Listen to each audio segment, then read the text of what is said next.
Muy buenas, bienvenidos, bienvenidas, bienvenido a todo el mundo a este nuevo episodio de Kanki Projects. Yo soy John Gómez y en este episodio vamos a hablar sobre ser digital. Ser digital en el sentido de vivir en armonía con este mundo tecnológico e informático que tenemos, con esta digitalización tan presente y tan evidente que nos rodea, y también de un ser digital en el sentido de que ahora mismo somos digitales, tenemos esta identidad, tenemos esta forma de actuar que lo que pasa en internet también nos identifica y nos afecta a nosotros.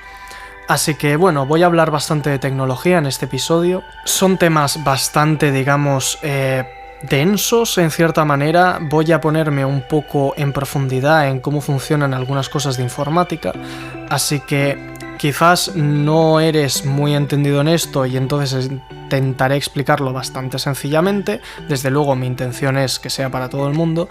Y por otro lado, si eres más experto en el tema, quizás te interesa por un poco las reflexiones que tengo que dar al respecto y que quizás te interesan. Así que sin nada más, debo decir que iba a este capítulo a ser el doble de largo, porque tengo el doble de contenido apuntado para hablar en él, pero me he quedado a la mitad y he dicho 2 horas está bien, John, vamos a dejarlo para un segundo capítulo, así que digamos que esto habrá una primera y segunda parte. En esta primera parte vamos a hablar de los centros de datos, la información digital y la inteligencia artificial, junto con algún tema de ecología, porque me parece bastante importante hablar de esto relacionado con la tecnología. Y en el segundo episodio ya hablaré más sobre diseño, criptocosas, más bien para mal, Apple, más bien para mal también. Pero bueno, un poco hablar de todo. En este creo que queda bastante cerradito así que sin nada más, continuamos con el episodio. Muchísimas gracias por estar escuchando y allí vamos.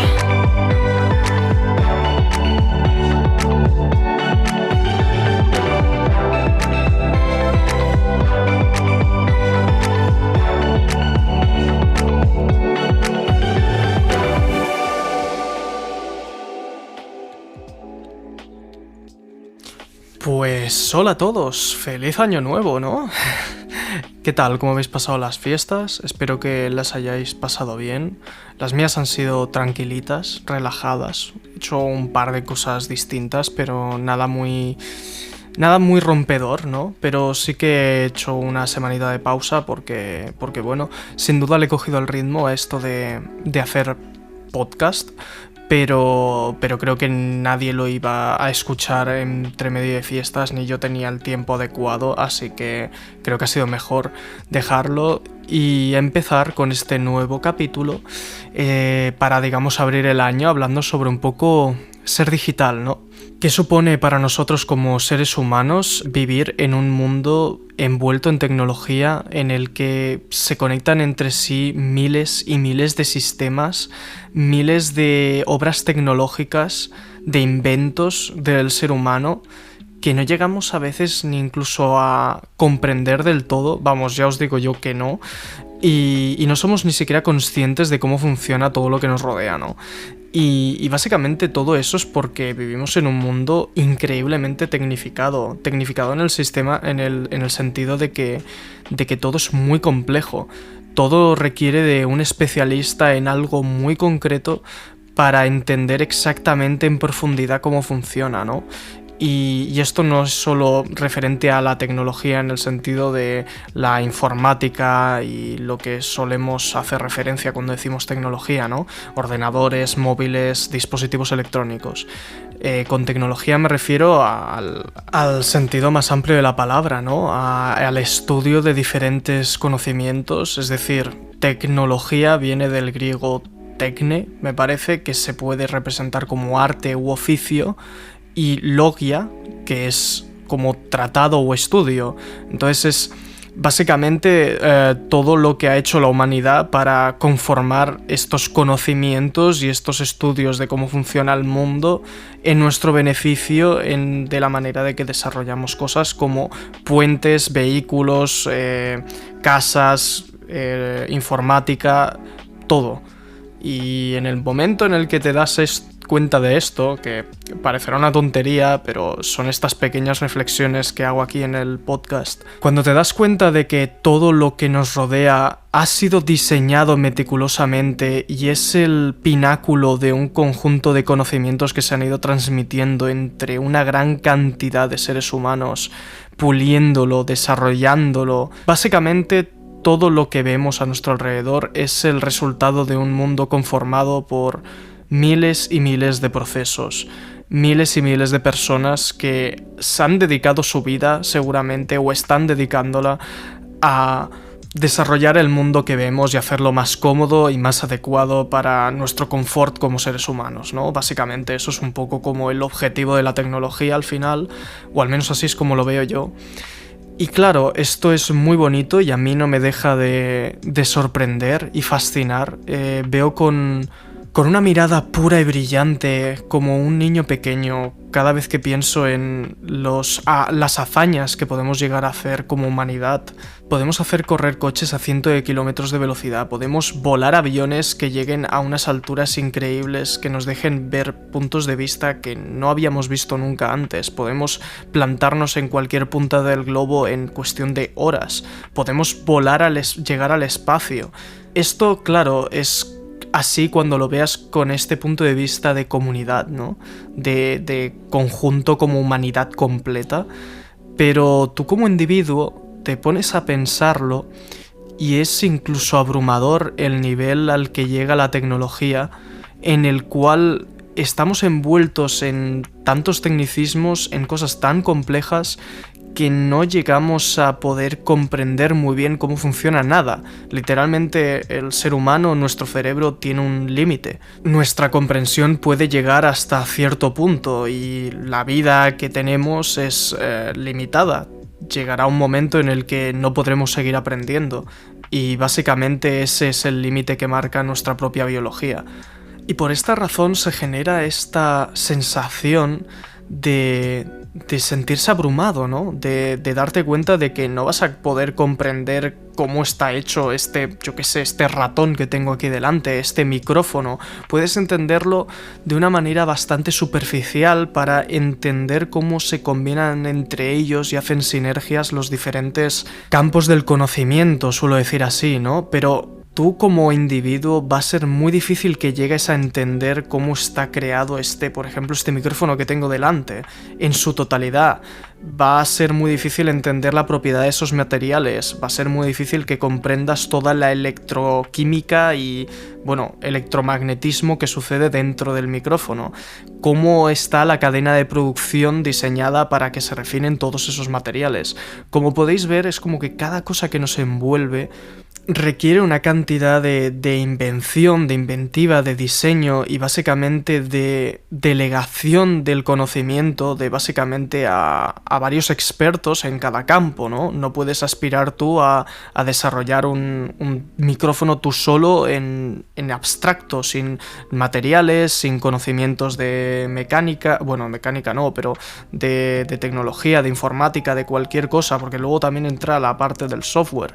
Es muy complejo todo esto y por eso se requieren muchísimos expertos en diferentes campos, ¿no? Y al final es esa capacidad de delegar en el conocimiento y en la confianza de otros, y es eso lo que junta a los diferentes seres humanos en la especialización y lo que hace que consigamos cosas increíbles, ¿no? Y entonces es esa ambivalencia, ¿no? Ese arma de doble filo en el sentirte abrumado porque no vas a poder entenderlo todo, pero a la vez sentirte cautivado porque esa es parte de la belleza, ¿no? Todo esto que digo es un poco, es filosofía pura, me parece, filosofía contemporánea que os dejo aquí, y también es un poco de lo que querré hablar en el futuro capítulo en el que hablo sobre mi trabajo de final de grado. Pero bueno, ese capítulo se va a quedar aquí, ¿vale? Lo vamos a ir dejando siempre en la estantería como el objetivo de este año, ¿no? Uno de mis objetivos de año nuevo es hacer ese capítulo, que no es tan difícil, pero simplemente que me tengo que poner, y creo que me apetecía más empezar con este capítulo de la tecnología, como digo. Porque, a ver, es que la tecnología es una movida, ¿vale? Es una movida muy grande. Y a ver, como he dicho en esta especie de introducción, cualquier ámbito específico, digamos, especializado de la humanidad es una movida, ¿vale? Pero a mí personalmente me gusta y me he interesado más por la tecnología. La biología, por ejemplo, pues mola mucho, pero no es tanto lo mío. Entonces, enfocándome en la tecnología, que es un poco más lo que yo durante mi vida he ido más, digamos, indagando, investigando cómo funciona, puedo, digamos, dar algunos comentarios un poco más fundamentados de cómo veo que funciona y, bueno, básicamente algunas ideas que os quiero soltar aquí. No soy un especialista, ni mucho menos, ni tengo estudios reglados sobre cómo funciona a nivel muy técnico y muy profundo el hardware en sí, pero sí que quería hacer este trabajo de reflexión un poco más para abrir un poco los ojos a alguien que quizás no se lo haya planteado nunca, cómo avanza esto de la tecnología, ¿no? Que es que hoy en día somos súper dependientes de ella, el móvil se conecta a 1000 centros de datos, tiene 1000 operaciones distintas que no tienes ni idea de cómo funcionan, es un conjunto de sistemas que se entremezclan entre ellos para darte a ti una experiencia de usuario gratificante, y eso trae muchísimo trabajo detrás y además también implica un avance tecnológico porque siempre queremos que sea mejor, que básicamente siento que no tiene freno. Siento, sobre todo desde un punto de vista ecológico, que esto se está yendo muy de madre. Y esto también vengo aquí un poco para poner los pies sobre la tierra, porque me parece que el avance, el progreso por el progreso, puede ser también peligroso. Y eso es una cosa que bueno, que mucho el arte también hable de ello, como siempre, y creo que hablar en este podcast es bastante interesante.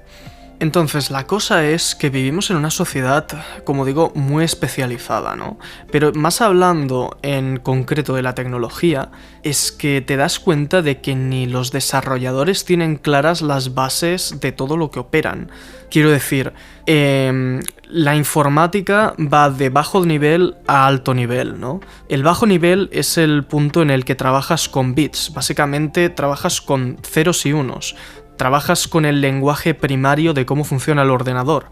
Y esto es una salida profesional, por decirlo de alguna manera, muy demandada, pero también muy compleja y muy y más especializada, más de nicho, porque es muy difícil hablar con un ordenador al nivel de ceros y unos. Recuerdo yo en cuarto de la ESO ya, que me enseñaban puertas lógicas y cómo funciona operativamente un procesador, al fin y al cabo, ceros y unos. Como digo, cómo a partir de una cosa tan fácil como una secuencia de positivos y negativos, de ceros y unos, se pueden llegar a hacer y realizar operaciones complejas. Es que una calculadora a un nivel de binario, de ceros y unos, ya tiene una complejidad que te podrías tirar meses entendiéndola en todo su funcionamiento. Y por eso digo que es tan increíble cuando piensas en que la pieza de ordenador que tengo justo aquí delante está desarrollando una cantidad de operaciones por segundo abismales que son muy rudimentarias, muy mecánicas, son muy de ceros y unos, pero como podemos llegar a, digamos, crear bases de abstracción sobre ello y entonces trabajar sobre diferentes niveles, y por eso se dice que se trabaja desde bajo nivel a alto nivel, se trabaja desde lo que opera el ordenador a un nivel muy básico, muy crudo, pero la cosa es que a partir de ahí se puede como crear un fundamento y se pueden ir haciendo diferentes como capas de abstracción que permitan interactuar con el ordenador de una manera más sencilla hasta llegar a un alto nivel como son pues los lenguajes de programación que ya seguramente ya sé que todos conocemos, ¿no? Pasamos de lo más complicado que es trabajar con ceros y unos como ensamblador, me parece que se dice, que aún así requiere de una interfaz de usuario porque trabajar, como digo, a un nivel de ceros y unos con el ordenador es que creo que no lo hace prácticamente nadie, o puedes subir a un nivel más alto y trabajar con, yo que sé, con Python o JavaScript, que son una cantidad de librerías, lo que se le dice, ¿no? Son básicamente traducciones que interfieren entre cómo pensamos el ser humano y cómo piensa la máquina, ¿no? Y es esos niveles de abstracción y esa cantidad de gente con cerebro galaxia que ha sabido traducir esta manera de lenguaje que tenemos nosotros, más humano, más semántico, a algo tan abstracto como los ceros y unos y el binario del ordenador, ¿no? Como digo, y entonces es eso. Yo no soy informático, ¿vale? No soy... yo no hago programación ni soy ingeniero, pero esto sí que creo que le puede venir muy bien a cualquiera que le interese este mundillo. Es básicamente entender que la programación es comunicarte con la máquina. Y los grandes compiladores, los lenguajes de programación más famosos son como Python y JavaScript y C y todo lo que quieras, son famosos porque son más fáciles, porque son capaces de entender lo que escribe el ser humano y hacer que el ordenador funcione, ¿no? Básicamente, aunque el ser humano cometa errores en muchos casos. Python es súper famoso por eso, porque puedes ser un vago programando en muchos casos. La cosa es que sabes lo que quieres y Python te entiende, y por eso es bastante útil. Aunque a mí no me gusta Python porque es muy de numeritos y a mí no se me dan bien los numeritos. Yo necesito ver cosas que se mueven y son chachis, ¿no? Y por eso JavaScript pues hace animaciones y se pueden hacer cosas un poco más bonitas, un poco más tangibles, ¿no? Porque aunque trabajes a un alto nivel con un lenguaje de programación bastante sencillo, como digo, eso no quita que pueda ser súper complejo las cosas que puedes realizar con él, ¿no? La cantidad de operaciones matemáticas y de básicamente de comunicarte con sistemas a un nivel súper bestia, y entonces es básicamente como superpoderes de ser humano, ¿vale? La cosa es que necesitas, como digo, esas traducciones, necesitas esa ayuda para trabajar y aprovecharte de todo lo que ha realizado el ser humano, toda esa capacidad de computación, sin que tú necesites tener ese trabajo intelectual de entender cada uno de los sistemas, y por eso se puede avanzar cada vez más los que serían las etapas del conocimiento, seguir avanzando y consiguiendo cosas todavía mayores. Pero como digo, lo que pasa con esto y lo que seguramente las grandes empresas y todo esto lo tienen ya estudiado y parametrizado para que no pase, pero cuando lo piensas desde un punto de vista más abstracto, es como que toda esa gente que ha diseñado los primeros procesadores, que funcionan a un nivel, o sea, es que un procesador es a un nivel muy básico, una serie de condensadores que, como digo, son capaces de, con los inputs, me sale decir, con las, digamos, frecuencias electromagnéticas, con los electrones que le llegan, puede llegar a hacer operaciones, ¿no? Pues eso, claro. La manera que tenemos el ser humano de transmitir el conocimiento es con libros, con dejando patente todo ese conocimiento y explicándolo lo mejor posible, pero el hecho de que no haya alguien con ese conocimiento en sí, a no ser que se ponga a aprenderlo, y como digo, necesitará muchísima práctica porque no tendrá alguien que lo sepa de primera mano, si lo único que haces es utilizar información documentada, va a ser muy difícil, ¿vale? Y entonces, básicamente, lo que quiero llegar es que cuando trabajamos con niveles de abstracción ya muy altos, trabajando sobre, o sea, haciendo cosas complejas sobre cosas que ya son complejas en sí mismas, es como que al final acabas dejando de entender el origen, ¿no? Y al final eso es un poco también lo que reflexiona el arte sobre la naturaleza. Llegamos a un nivel tan complejo de como macroorganismos que somos los seres humanos, que dependemos de un montón de células que son individuos orgánicos en sí mismos, que dejamos de entender a un nivel primario cómo funciona nuestro cuerpo. Yo no sé cómo, si no me lo explican, yo no sé cómo funcionan los químicos dentro de mí mismo. Y con un ordenador puede pasar lo mismo, ¿vale? Como digo, yo creo que todo esto está, digamos, contenido. La gente que trabaja en estas empresas, hay especialistas que se dedican a entender todas las etapas del proceso de un procesador, porque si no, no entiendo cómo desarrollan más tarjetas gráficas y procesadores, y cada vez son más potentes. Pero como digo, incluso así, lo que sería realizar las PCBs, que son las placas base, ¿no? Todo lo que conecta circuitos. Hay ahora mismo softwares que te ayudan con eso, ¿vale? Y entonces es como, básicamente nos estamos convirtiendo en cyborgs, estamos convirtiendo, o sea, utilizando la ayuda de la propia tecnología para crear más tecnología, y eso ya es como mind-blowing, ¿no? La cosa es que ahora mismo lo necesitamos, es como que hemos creado una dependencia de la tecnología que no podemos negar, o sea, evidentemente sí, vas a poder seguir viviendo sin ella, pero dejarás de ser el ser humano que eres ahora mismo, ¿vale? Es como que ahora ya pasamos a lo que se le dice el transhumanismo, es un poco que ya somos más que humanos. como individuos nos definimos por las herramientas que utilizamos y que se nos complementan, no únicamente por lo que tenemos de manera intrínseca, lo que tenemos al nacer, básicamente, lo que nos dicta la biología, y luego ya estará el momento en el que empecemos a hacernos implantes cibernéticos y biológicos y ahí ya se vaya de madre, pero la cosa es que ahora mismo dependemos muchísimo de la tecnología, estamos en esta etapa más cyberpunk, podríamos incluso decir, más que biopunk, y todo tiene un chip. Hoy en día todo tiene un chip, ¿vale? Y entonces, claro, esto ya genera una demanda brutal. El Internet de las cosas, que se decía ahí en 2016, que era como el gran boom, y aún lo sigue siendo, era como que todo estará conectado, todo se conecta a Internet, a una cantidad de servidores, y entonces puedes tener la información en tu móvil. Esto es útil, ¿vale? O sea, yo siempre he pensado que es útil. Tener una casa domotizada está guay, ¿vale? O sea, yo puedo apagar la luz de mi salón con el móvil. Eso mola, no lo vamos a negar. Y se ha facilitado muchísimo con servicios, infraestructuras como Google y Alexa, de Amazon y todo eso. Pero yo incluso en 2016 no dejaba de pensar, pero ¿cómo coño le vas a meter un ordenador a todo? A la nevera, a los zapatos, a todo va a tener un chip. Es que es una escala de demanda de material, de demanda de mantenimiento absurda, ¿vale? Y a la mínima que tocas un poco el Internet de las cosas y trasteas un poco con Raspberries y pequeños procesadores de estos tipos, los NSB nanos y cosas así que son más pequeñas incluso para básicamente conectar un sensor a ello, no tiene mucho más. Pues yo no paro de pensar de que esto es una cantidad de esfuerzo y de procesos de material que es insostenible.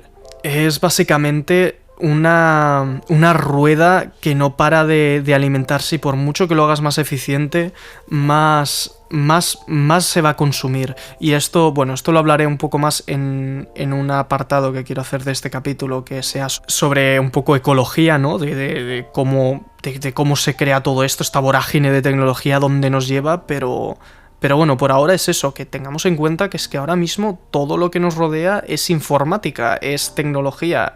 Entonces, normal que esté demandado puestos de trabajo de esto, ¿vale? Porque es que ahora parece que no sabemos vivir sin ello. Todo lo tiene, todo lo lleva. A la mínima un procesador te dice, bueno, pues chao, y necesitas que te venga ahí alguien con el portátil y te conecte 4 cosas, cuando no eres un especialista, como digo en esto, que evidentemente no puedes serlo, porque ya estarás dedicando tu vida a otra cosa, porque la vida es finita, hay que dedicarse a una cosa. Excepto yo, que no sé qué dedicarme, y bueno, pues me pongo con todo, ¿no? Intentar entender todo lo que me rodea, que eso está guay, a mí me gusta intentar entender lo que me rodea, pero bueno, diciendo esto como a modo de introducción, podríamos decir, vamos a pasar con un tema que me interesa bastante y que es bastante random, ¿vale? Bastante aleatorio como surgió. Y este tema es el de la información, el de los datos, el de los data centers, ¿no? Que se dicen, el cómo almacenamos información en nuestros discos duros, pero a un nivel como muy, muy básico, porque, a ver, ¿cómo surgió esta pregunta? Que yo siempre la había tenido en la cabeza, pero lo estuve hablando con unos compañeros y salió como, ¿cuánto pesa un dato? ¿Cuánto pesa una película en mi disco duro? O sea, ¿pesa? ¿Cómo subtraes? O sea, ¿cómo algo tan, digamos, tangible como podría ser una película es capaz de descomponerse en ceros y unos y guardarse en un aparato que al fin y al cabo es físico? O sea, yo creo que estoy intentando transmitir bien la pregunta para que os vuele la cabeza, como me lo hice a mí cuando básicamente de pequeño me planteé, pero o sea, todos mis libros y mis películas y todo está aquí metido. Es un nivel de abstracción muy bestia, y entonces es como si pudiera abrir el disco duro y ponerme con un microscopio a leerlo, podría, digamos, interiorizar, comprender que esta, yo qué sé, secuencia de ceros y unos microscópica y súper larga, como digo, es una película. Y evidentemente no serían ceros y unos, sino que serían electrones en una serie de condensadores o transistores, ¿vale? Porque así es como funciona un disco duro. Es que es muy complejo, es jugar con la... Iba a decir con la química, pero bueno, más bien, o sea, con los átomos a un nivel súper básico, súper primario, súper pequeño, con los materiales. Jugar de una manera para que, tal y como las propiedades que nos da el propio universo, con sus materiales, con sus electrones y sus cosas, es como que como humanidad hemos sido capaz de moldearlo a nuestra voluntad, como digamos, adiestrarlo, ¿no? Como si en una profecía griega lo de que va un dios y coge y mueve el sol, porque llega a esa capacidad de comprensión y de poder. Pues como seres humanos a veces siento eso, que hemos sido capaces de coger las cosas más básicas del universo y aprovecharlas a nuestro favor para crear la tecnología. Por eso digo que la tecnología es maravillosa en sí también, ¿vale? O sea, tecnología, la informática, pero también da miedo, porque es como, a ver, no te pases, güey, porque no hace falta tener un microchip en la manga de tu abrigo, pero bueno, yo qué sé, en plan, con esto que decía de que pasamos a ser como cyborgs y transhumanos, de que transhumanos, o sea, pasamos de la humanidad básica a identificarnos por lo que nos complementa, ¿no? Entonces, pues bueno, quizás para alguien como individuo es muy importante que le identifique que lleva un abrigo con un chip y unos sensores que le dice la temperatura a la que está.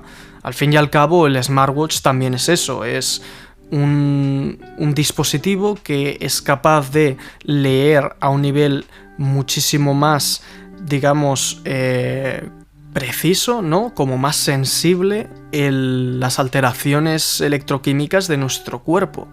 Y eso, aunque nuestro cerebro lo tiene que interpretar con una serie de sensaciones, ahora me encuentro bien, ahora me encuentro mal, tensión, estrés, cualquier cosa, pues es como que hemos sido capaces de coger un dispositivo electrónico y que lea de una manera prácticamente cartesiana, ¿no?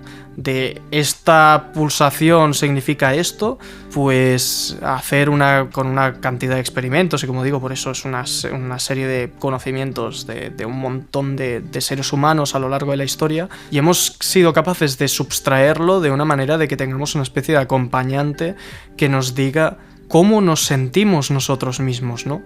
Entonces, bueno, pues a ver, se me ha ido mucho el tema del que hablaba. Entrando más en como digo, esta movida de la tecnología, lo que quiero hablar es un poco, pues eso, habéis entendido la pregunta, ¿no? ¿Qué espacio físico ocupa la información de nuestros datos?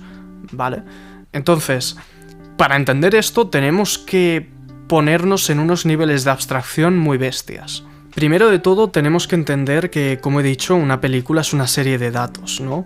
En eso es lo que se encapsulan en estos, o sea, digamos, los archivos que lee nuestro ordenador, el MP4, MKV, AVI, mil cosas, ¿vale? Todos esos formatos de archivos son, digamos, lo que encapsula, digamos, las cajas, los contenedores de datos, y que dictaminan básicamente cómo se estructuran estos ceros y unos, aunque hay unos pasos entre medio, porque seguramente un MP4 no habla de ceros y unos, sino que usa, digamos, como pues lo que he dicho, un traductor, un lenguaje entre los ceros y el unos para que los desarrolladores del MP4, de estos, digamos, sistemas de compresión y codificación, funcionen. Porque, a ver, el MP4, a veces piensas, bueno, pues esto existe con el Windows, con el ordenador, no, pero es que todo ha tenido unos desarrolladores. Por ejemplo, el MP4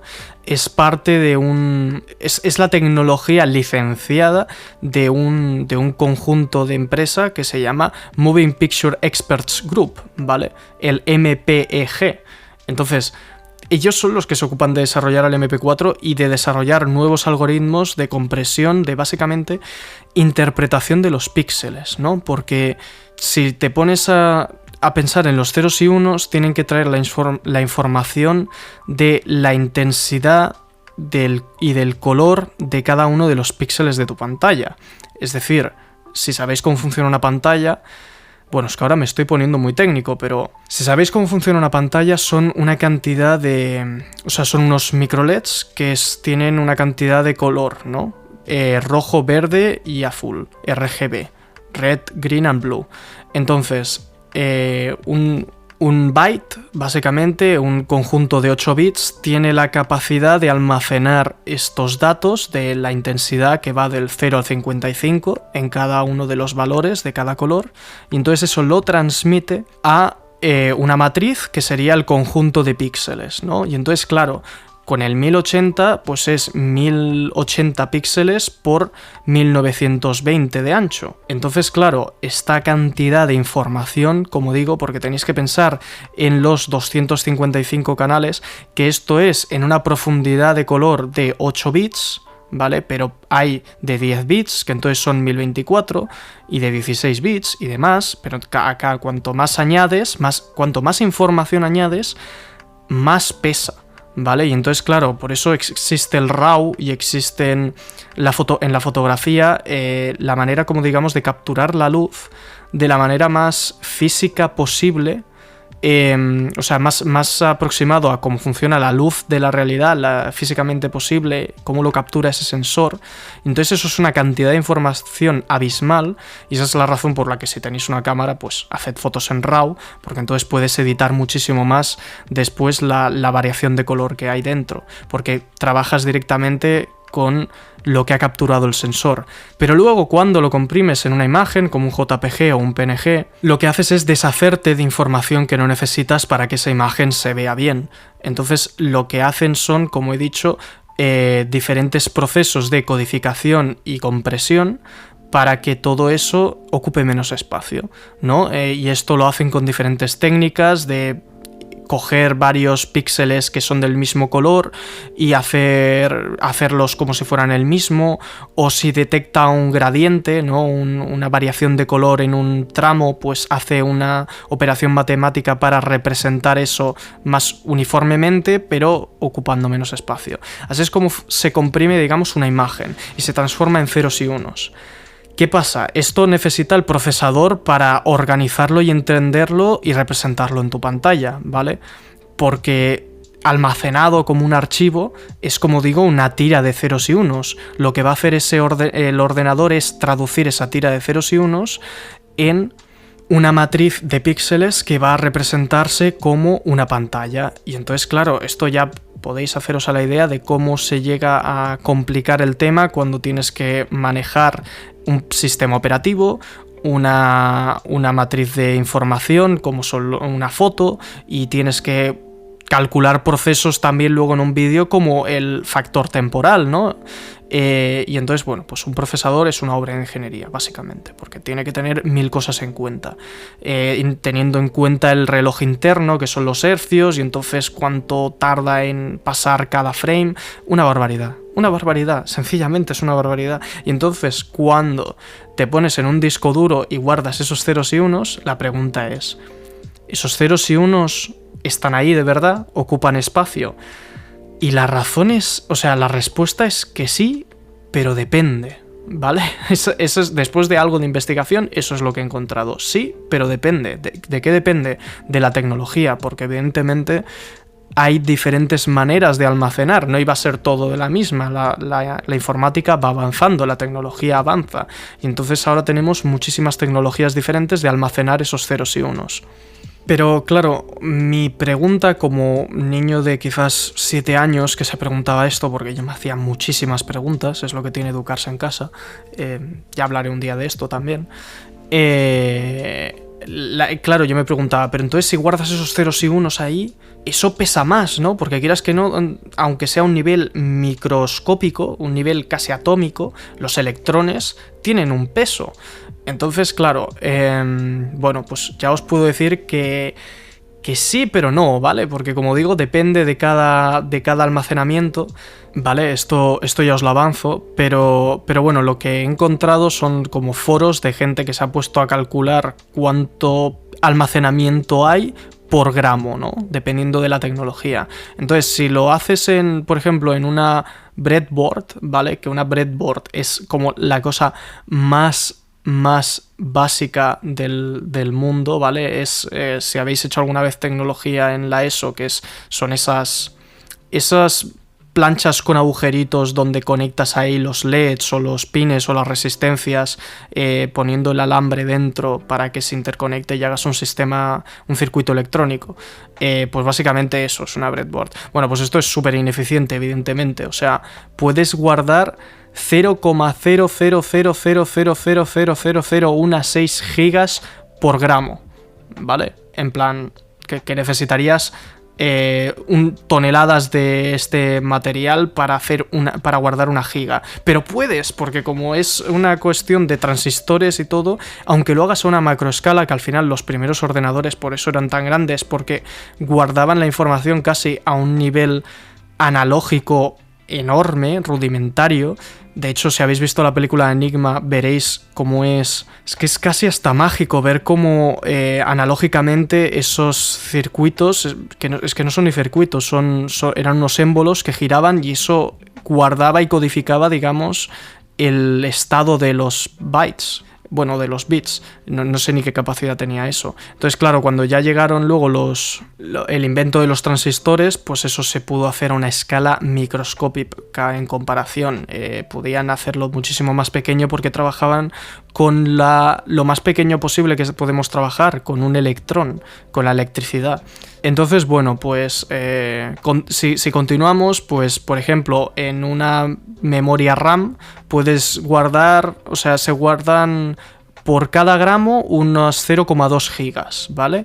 Entonces, para resumir, que básicamente lo, digamos, más worth, lo que te sale más rentable por giga es un SSD hoy en día, evidentemente, un M2, porque puedes guardar hasta 142.000 gigas en 1 gramo con un SSD. Evidentemente es una tecnología muy cara y quizás si buscas calidad-precio por los materiales y lo que cuesta y todo eso, pues quizás un HDD te sale más rentable, pero ocupa más espacio. Entonces, como veis, siempre puedes como trazar esta línea, ¿no? Esta progresión de que cuando la tecnología se hace más pequeña, conseguimos básicamente condensar más la información y entonces que pese menos. Entonces, claro, no puedes decir que una película pesa 5 gramos, porque sería físicamente incorrecto. Puede pesar 5 gramos exactamente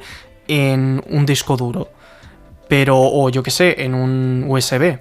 Pero lo que tenemos que entender es que no ocupa espacio porque le estés metiendo más electrones ahí. Los transistores, que de la manera que funcionan en un disco duro, un disco duro de estado sólido, estoy diciendo, un SSD, básicamente. La manera en la que funciona es que esos transistores ya están ahí, eso es lo que ocupa espacio. El que se muevan más o menos electrones dentro y fuera, lo único que hacen es cambiar polaridades, pero no se quedan con una cantidad de carga, porque si se quedaran con una cantidad de carga es que se acaba escapando, ¿vale? Entonces, claro, eso es la RAM. La RAM se supone que, en la teoría, como la RAM es una memoria fugaz, básicamente esa memoria solo existe y solo funciona cuando recibe electricidad, ¿vale? Para entenderlo de alguna manera. Entonces, claro, técnicamente, si le chutas electricidad, entran electrones, entonces cuando está encendida pesa más, pero claro, es un nivel de pesar de electrones que esto es que no he encontrado ni cuánto varía, porque es que no es perceptible, no tenemos tecnología para medirlo, porque básicamente es peso de electrones que son nada, o sea, una mota de polvo ya hace que pese más que esos electrones que se quedan ahí. Pero bueno, entonces es eso, en un SSD lo que haces es cambiar la configuración, ¿no? Yo normalmente lo veo como si fuera me lo imagino en mi cabeza como si fuera una partida de dominó, que no sé por qué, porque quizás hay mejores maneras de demostrarlo, pero me imagino que cuando pones datos y escribes en un disco duro, básicamente la partida está configurada de una manera, ¿no? Se distribuyen esas piezas de dominó en una tira larga de una manera, y cuando borras eso y pones otra cosa, se cambia el orden, pero esas fichas de dominó siguen siendo las mismas. Entonces, aquí es como una manera muy visual de verla. Esto, como digo, sería con uno de estado sólido. Como existen otras tecnologías, como por ejemplo los HDD, que funcionan con... Básicamente por eso se les llaman discos duros, porque son... O sea, dentro tienen discos, ¿vale? Tienen como si fueran un CD, pero tiene una carcasa y está como muy ajustado con unas manos mecánicas que lo leen, y por eso es como más condensado y más difícil que se rompa, pero aún así falla más y por eso se avanza más hacia los SSD, pero es más barato porque, bueno, es una tecnología un poco más analógica, un poco más a lo gordo. Entonces, claro, cuanto más pequeño te vas, más difícil de producir es. En todo caso, en estos discos duros los datos se guardan, digamos, con láser, ¿no? Y lo que haces es cambiar la configuración de esos datos, porque los discos que tiene dentro tienen un material, que ahora mismo no sé cuál es, pero es un material fotosensible a ese láser, y entonces de esa manera cambia la configuración de datos. Es que si lo miras a gran escala, es como si en un disco de vinilo, que sabéis que un disco de vinilo, la canción que hay ahí es básicamente los surcos que hay dependiendo de la profundidad que tienen en cada momento. Por eso así es como se guarda el sonido de una canción. Es una manera de guardarlo física, muy tangible. Pues imagínate eso, pero a un nivel súper microscópico y utilizando electricidad. Así es como funciona un disco duro. Ah, bueno, y se me olvidaba decir que claro, cuando tú sobreescribes algo en un disco duro, claro, lo que haces es sobreescribir la polaridad, pero no la eliminas. Entonces, la cuestión es que un disco duro va por secciones, ¿no? Y un SSD también va por segmentos. Entonces, cuando tú quieres sobreescribir algo o borrar algo, lo que hace la propia gestión interna del disco duro, que tiene hasta su propio procesador o ordenador para gestionarse a él mismo, ¿vale? Es redistribuir estos ceros y unos. Entonces, claro, eso es a lo que lleva la fragmentación, que pasaba más antes porque los discos duros eran más lentos. Y si habéis tenido un disco duro antiguo, seguramente habréis padecido por eso, y entonces tienes que darle a desfragmentar y tarda un rato porque tiene que reorganizar esas polaridades, esos bytes, para que estén más juntitos, ¿no? Dependiendo de... Es decir, si... Yo qué sé, tienen 4 discos, un disco duro, y en el primero he puesto la mitad de una película y en el cuarto he puesto la otra mitad de la peli. Entonces, claro, pues sería cogerlo de uno y ponerlo en otro para que lo encuentre más rápido. Es como funcionaría un almacén. ¿Qué pasa? Que aquí, como dato curioso de ciberseguridad, los datos no se borran nunca, ¿vale? A no ser que hagas un borrado profundo. Entonces, cuando tú en Windows o Mac o lo que sea le das a borrar, eso simplemente es que le dice a Windows, vale, esto ya no existe. Pero esos bits se quedan ahí simplemente esperando a ser reubicados. Entonces, claro, si queréis borrar algo, digamos, tocho, tenéis que darle al disco duro y hacer un borrado profundo, que yo lo he intentado alguna vez y se tira sus 7 horitas, y solo con 1 tera, ¿vale? Con un SSD supongo que tardará menos, pero como consejo de ciberseguridad, si queréis borrar algo muy fuerte tendréis que hacer eso, porque si no, con algún que otro programa es relativamente sencillo recuperar archivos borrados. O sea, tendrás que haber utilizado mucho ese disco duro para que se hayan sobrescrito todos esos datos, y dependiendo que se quiera coger, pues seguramente los datos estarán corruptos, ¿vale? Es decir, si has borrado una película, pues quizás, yo que sé, a veces está pixelado o cosas, pero hay programas incluso para intentar reducir esa corrupción y que sea visible. Y bueno, esto es lo que se hace en ciberseguridad y en ciberdelincuencia y todo eso, así que bueno, ahí, dato que os doy. Y bueno, hasta aquí la explicación de cómo funcionan los ordenadores a un nivel bastante profundo y de parte de alguien que no es un experto y que tampoco nadie me había pedido, pero aún así me parecía interesante porque yo os vengo a traer información interesante, quizás os interesa o no. En todo caso, ahora sí que quería pasar a hablar a otro tema, que es, bueno, pues hablar un poco más sobre esto, ¿no? Que representa que ocupe espacio físico el almacenamiento, ¿vale? A ver, también nos tenemos que hacer un poco la idea de qué capacidad de información podemos llegar a albergar, ¿vale? O sea, que 1 TB, ¿vale? Que son 1000 gigas. Básicamente te caben 250.000 fotos o 250 películas o 500 horas de vídeo o 6,5 millones de páginas de documentos PDF o 1300 archivadores físicos en papel. Es decir, en 1 TB, que como ya os he dicho, puedes tener en cuestión de 5 gramos, 1 TB, si es un SSD bastante bueno, puedes tener la capacidad de 1300 archivadores físicos, que eso sería en un edificio, pues un edificio entero, prácticamente, ¿vale? Un almacén. Entonces, claro, la cuestión es que como humanidad, con la tecnología hemos sido capaces de condensar la información de una manera abismal. Antes de que hubieran... O sea, antes la manera que había eran libros y tablillas, ¿vale? O sea, compara tablillas de egipcio, del egipcio antiguo o del fenicio, tochísimas, donde tenían que grabarlo además ahí con picar y piedra, a lo que tenemos ahora, que es que te puedes guardar fotos 4K e incluso fotogrametría de esa tablilla si quieres y no te ocupa nada, ¿vale? La cuestión es que hemos conseguido guardar muchísima más información que hasta nunca antes. El problema es que ahora lo que hacemos es demandar cada vez más, porque esto es otra vez una paradoja, la paradoja de Jevons, que ahora os explicaré en la parte de ecología, ¿vale? Que es lo que he dicho antes, de que cuanto más eficiente se hace una cosa, la humanidad lo que hace es demandar más. Pero bueno, quiero acabar con este tema del almacenamiento porque tiene telita, ¿vale? Y este tema del almacenamiento concretamente no es el que tenemos en casa, el que puedo tener yo o puedes tener tú, aunque tengas, yo que sé, 15 discos duros. De lo que estoy hablando es de la nube.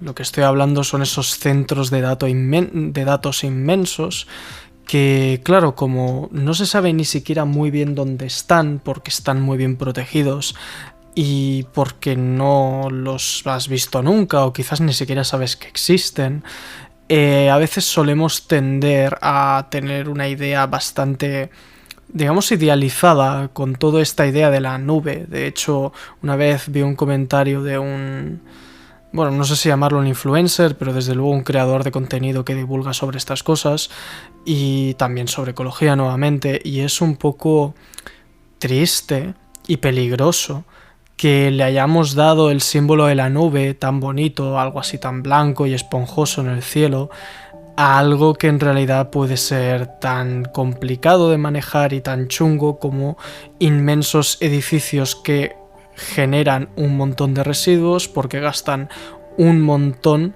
de vatios de electricidad, kilovatios, y básicamente son inmensos servidores, tanto de procesamiento como de datos, de guardado de datos, que tienen que estar 24/7 en uso, consumiendo electricidad, consumiendo agua para refrigerarse y básicamente haciendo que te puedas conectar al Google Drive o al Google Fotos y ver las fotos estés donde estés, que eso es muy cómodo, pero desde luego hay esa contrapartida que además como generan beneficio de otras maneras indirectas, como lo hace Google, que su fuente de ingreso es claramente la publicidad, lo que le hace eso es poder pagar las facturas de estas centrales inmensas, y entonces claro, parece que tener 15 gigas en la nube es fácil, es barato. Y no lo es ni un poco. Se ha abaratado muchísimo, se han abaratado costes, se ha hecho más eficiente, pero claro, es que la demanda es muy alta. Ahora mismo crear en un centro de datos un servidor es bastante, digamos, lo más cómodo, ¿no? Para una empresa se crean millones digamos, de servicios, de plataformas en la nube, miles de páginas webs, millones incluso, que digo, o sea, seguro que más de millones de páginas web, que cada página web requiere un procesador, requiere unos datos, y eso, claro, es como un ordenador entero para cada centro. Y esto es un tema, ¿vale? Y además, bueno, si nos ponemos con cosas como ahora los superordenadores que se utilizan para entrenar a la inteligencia artificial, y todo lo que hubo con las criptomonedas, iba a decir criptocoins, criptocosas, también NFTs, pues te deja bastante que desear en lo que se gasta todo esto.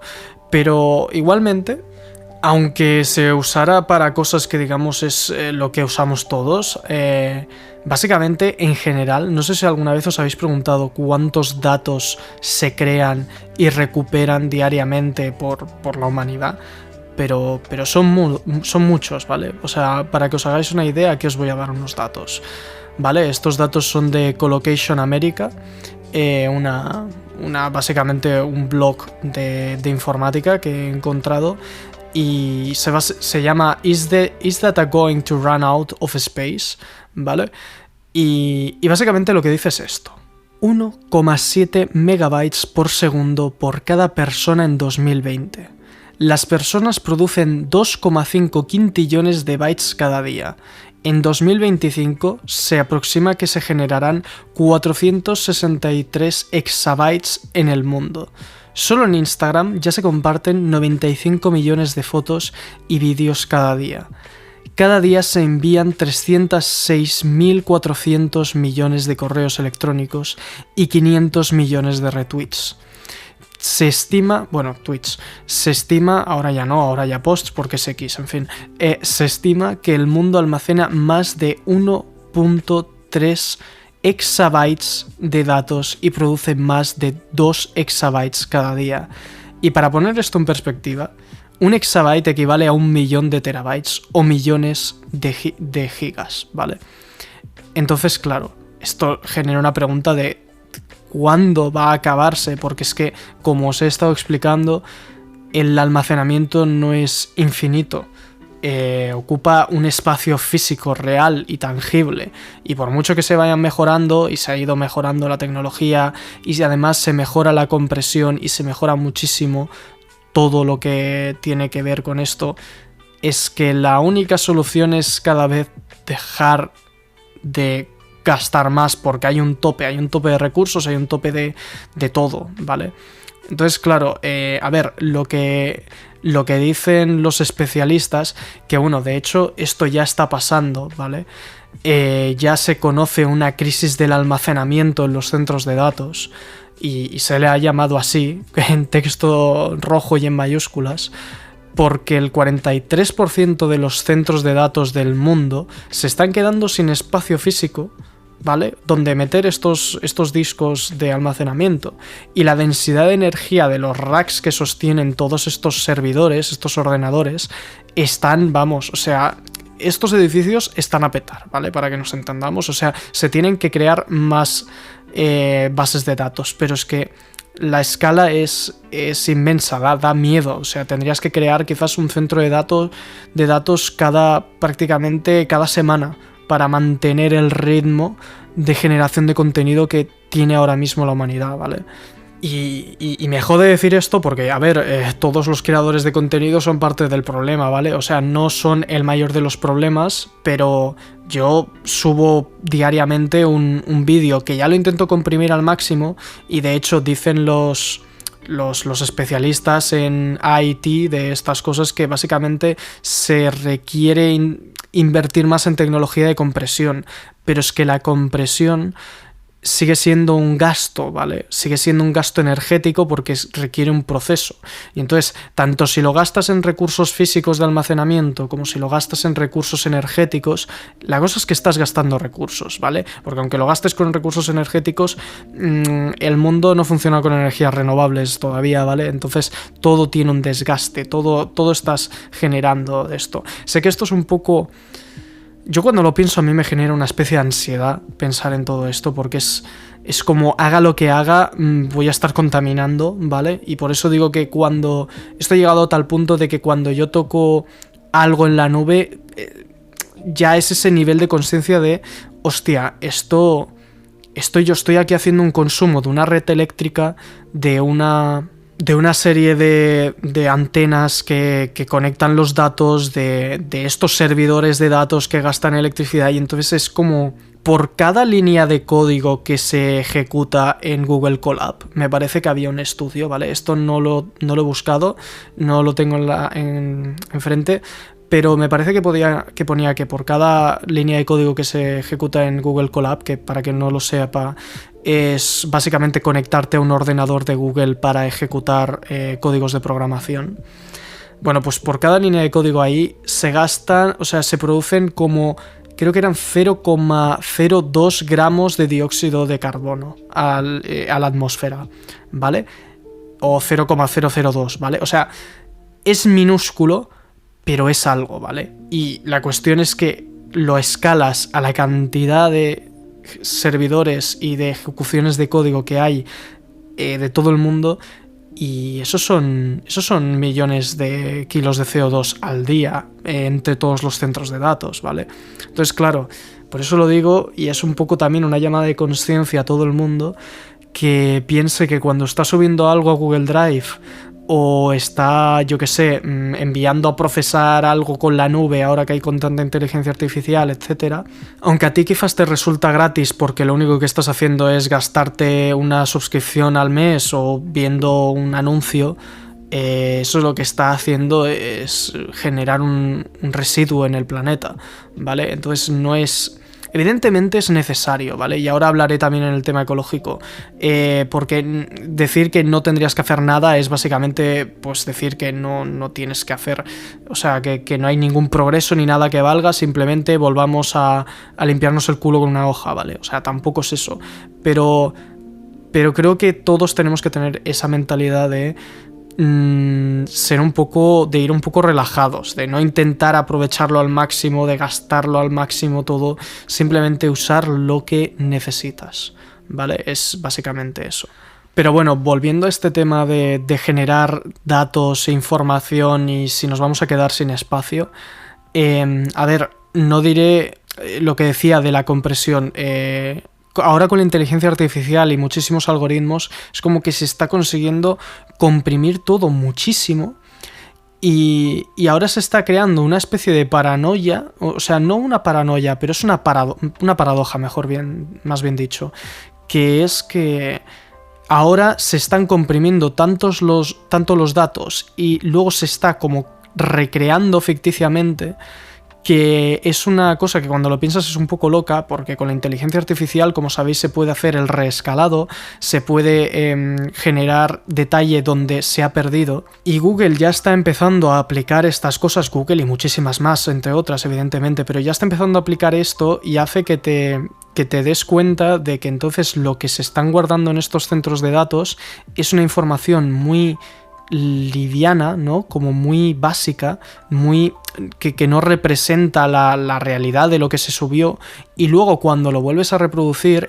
por ejemplo en Google Fotos, lo que está haciendo tu propio móvil o en el servidor, no sé si se hace en local o en el host, es reescalar esta imagen para que tú la veas bien. Y entonces, claro, estás básicamente viviendo en otra vez una especie de posverdad, donde todo lo que has guardado en un centro de datos ya no es lo que, cuando lo vuelves a reproducir, ya no es lo que era, es otra cosa que ha generado una inteligencia artificial, pero como eso es un nivel tan pequeño, no sabes diferenciarlo del original, ¿vale? Y es como muy loco, ¿no? Pensarlo de que la inteligencia artificial, básicamente una máquina, está generando esos fragmentos perdidos de información para optimizarlo todavía más. Y es un poco como que... Es que claro, como no lo notas, no sabes si te gusta o no te gusta, si estar en contra o no, pero yo creo que es que ahora mismo es como la única manera que se le ocurren a estas grandes empresas multinacionales tecnológicas para llevar el ritmo, porque, a ver, en YouTube, supongo que habréis oído esa noticia de que ahora todas las cuentas de YouTube que lleven más de 2 años inactivas van a cerrarse, van a borrar el contenido. ¿Esto por qué es? Esto es porque el 46% de los centros de datos se están quedando sin espacio, ¿vale? Y es que no es que sean pocos, ¿vale? Porque esto me lo he saltado, pero para que lo sepáis, estas grandes tecnológicas tienen un montón de centros de datos, ¿vale? Empezando por Amazon. Amazon tiene categorizados 14 centros de datos, ¿vale? Google tiene 15, Facebook otros 12. Básicamente son unos edificios enormes, algunos más grandes, más pequeños, pero más o menos se calcula, y esto es en fecha del 2020, o sea que todavía pueden haberse construido más, suman alrededor de 15 millones de pies cuadrados, porque evidentemente son estadounidenses y me lo ponen en pies, pero bueno, vale, lo he buscado para que no tengamos que hacerlo todos, ¿no? Básicamente 15 millones de pies cuadrados son 1.400.000, o sea, 1.400.000 metros cuadrados. Es que qué medida son los pies, en serio. Pero bueno, como podéis ver, básicamente estos son bastantes metros cuadrados. De hecho, serían 140 hectáreas, que 140 hectáreas son unos 280 campos de fútbol, ¿vale? No sé cuántos campos de fútbol hay en el mundo, pero desde luego debe de ir ahí con la superficie de los campos de datos. Y además es que el problema de los de los centros de datos es que, como he dicho, gastan un montón de electricidad, ¿vale? De recursos y de agua para refrigerar. Pero bueno, y es que además estos son solo las grandes tecnológicas que he dicho, Amazon, Google y Facebook, Meta, pero se calcula alrededor de 7,2 millones de centros de datos más en todo el mundo, que ocupan, pues vete tú a saber cuántos, porque aquí acabamos de decir unos 60 centros de datos que evidentemente son los más tochos que hay, los más grandes. Los 7,2, o sea, puedes tener en tu casa una habitación y se considera un centro de datos pequeño, ¿vale? Pero 7,2 millones de centros de datos, ¿vale, gente? Nada, hoy me apetecía traer datos técnicos, ¿vale? Traer datos numéricos para que nos hagamos todos un poco la idea. Evidentemente esto con unos gráficos así chulis estaría más guay, pero bueno, eso quizás para otro día y cuando tenga ganas de meterle horas al After Effects. Pero bueno, este es el tema de los centros de datos y la cuestión es que además es como que no se ve una manera de que vaya a parar, siempre va a más, ¿vale? Es lo que tiene, poniéndonos políticos, es lo que tiene el capitalismo y todo, que es siempre producir más, consumir más recursos, y necesitaríamos hacer un poco de degrowth o algo para que esto se contuviera, porque además se estima que con cada tecnología nueva que salga, los centros de datos van a ser las que lo sustenten. Todo el Internet of Things era una revolución que ha requerido pues no sé cuántos centros de datos más, la IA está generando no sé cuántos más, los servicios de streaming fueron un montón más, y eso ha hecho los 7,2 millones de centros de datos que hay ahora.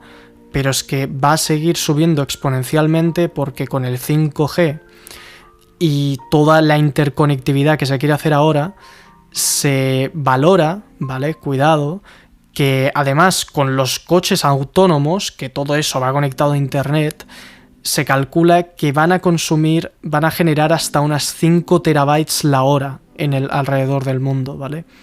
5 terabytes la hora, que van a tener que manejar todos estos centros de datos en tiempo real y van a tener que consumir una cantidad de electricidad y recursos brutal, porque es la única manera de alimentarlo y darlo en tiempo real para estas cosas. Además, si detrás de eso hay una persona en su coche, que es literalmente una vida, o sea que eso va a ir, vamos, o sea, va a ir engrasado como un reloj, pero ¿a costa de qué?